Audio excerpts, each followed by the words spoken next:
Assalamualaikum warahmatullahi wabarakatuh. Di sini saya akan menjelaskan mengenai proyek ujian akhir semester pemrograman web 2, yaitu membuat website yang kita bisa melakukan kegiatan CRUD.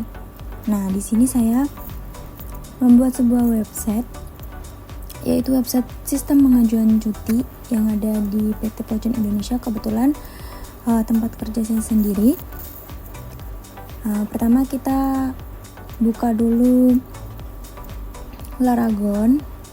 Terus ini di sini saya udah buka Laragon.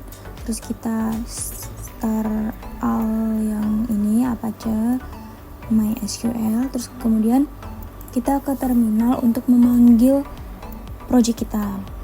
Nah, di sini saya manggil dengan CD sistem pengajuan cuti, kemudian PHP Artisan Server. Nah, dari link ini, IP ini kita buka di browser. Nah, kemudian kita jalankan aplikasinya.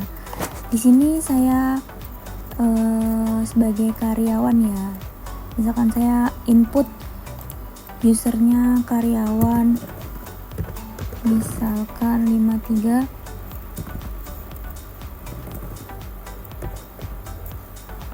misalkan ini 44.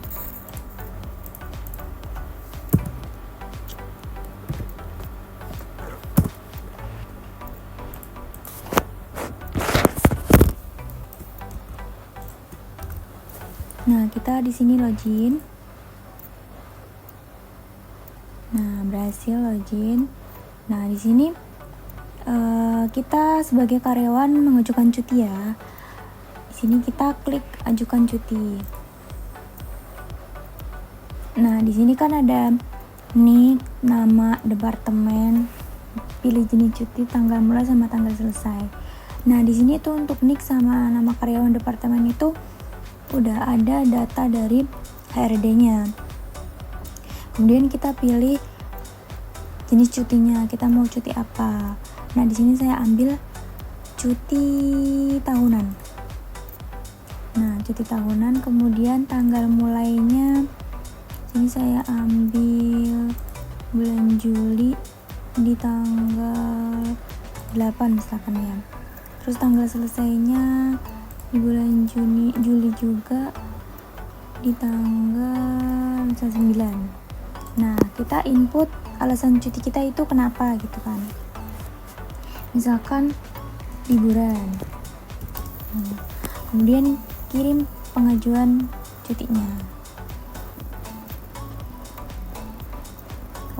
Tanggalnya ini nggak boleh ini ya teman-teman. Nggak boleh sama. Kita ajuin di tanggal segini aja. Nah, kita kirim pengajuan. Nah, di sini menunggu persetujuan kepala bagian. Nah, udah ada nih alasan cutinya, tanggalnya, terus total harinya ini juga ada di sini ya. Jelasin udah ditampilin maksudnya. Terus kemudian kita logout. Nah, kita pindah ke dari role kepala bagian. Nah, di sini kita input kepala bagiannya, nicknya, kemudian passwordnya. Nah, di sini kita udah masuk ke halaman ini ya teman-teman, ke halaman kepala bagian. Nah, pada halaman kepala bagian ini kan ada persetujuan ini. Ada beberapa yang belum disetujui. Misalkan tadi yang karyawan yang namanya Dewi Lestari yang baru saja mengajukan cuti, ini bisa kita klik detail. Nah, ini kan menunggu persetujuan kepala bagian kan. Nah, di sini kita bisa tulis catatannya. Misalkan oke, gitu. Nah, di sini disetujui. Nah, ini terus statusnya ini menunggu persetujuan HRD, teman-teman. Kita ke persetujuan selanjutnya yaitu ke HRD. Nah, kita logout dulu dari akun kepala bagian. Kemudian kita login pakai akun HRD. Nah, ini dari sisi role-nya HRD ya. Kemudian kita login. Nah, di sini teman-teman ada beberapa kayak cutinya udah ditolak, cutinya disetujui, seperti itu ya. Nah, di sini kita klik yang tadi yang udah kita ajukan cutinya di tanggal 29 ini, yang statusnya menunggu persetujuan HRD, kita klik detail. Nah, di sini kita misalkan kita mau menyetujui cutinya, berarti kita kasih catatan aja oke gitu. Kalau misalkan cutinya tidak disetujui ataupun ditolak, itu nanti kita bisa kasih catatan kenapa alasannya cuti itu ditolak gitu kan. Nanti bisa kalau misalkan cutinya ditolak dari sisi kepala bagian maupun HRD, sama dikasih catatan seperti ini ya. Nah, ini bisa kalau misalkan disetujui berarti klik setujui, kalau misalkan ditolak klik ditolak. Nah, di sini saya menyetujui cutinya ya teman-teman. Ini saya setujui. Nah, di sini statusnya udah disetujui HRD. Kita lihat detailnya. Nah, disetujui. Terus kemudian teman-teman di sini ada button buku panduan kalau misalkan memang karyawan atau HR, karena ini kan sistem baru, jadi perlu adanya buku panduan untuk keperluan supaya kita nanti misalkan kita tidak paham dengan penggunaan aplikasi ini, website ini, kita bisa baca di buku panduan. Nah, di sini ada data karyawan. Nah, dari data karyawan ini kita bisa input karyawan, misalkan ada karyawan baru ataupun mungkin ada perubahan dari datanya karyawan, kita bisa ubah ya teman-teman.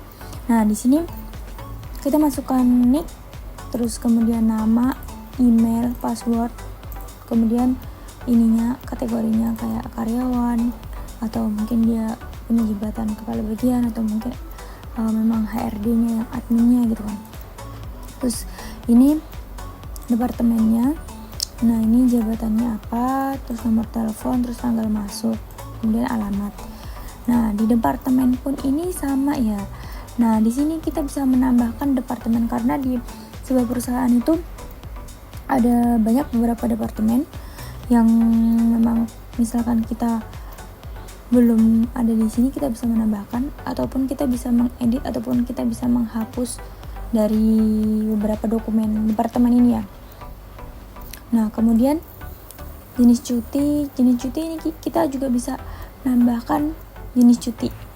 Misalkan ada peraturan baru, ada cuti haid misalkan ya, bagi para cewek-cewek yang memang lagi haid itu ada ketentuannya cuti haid.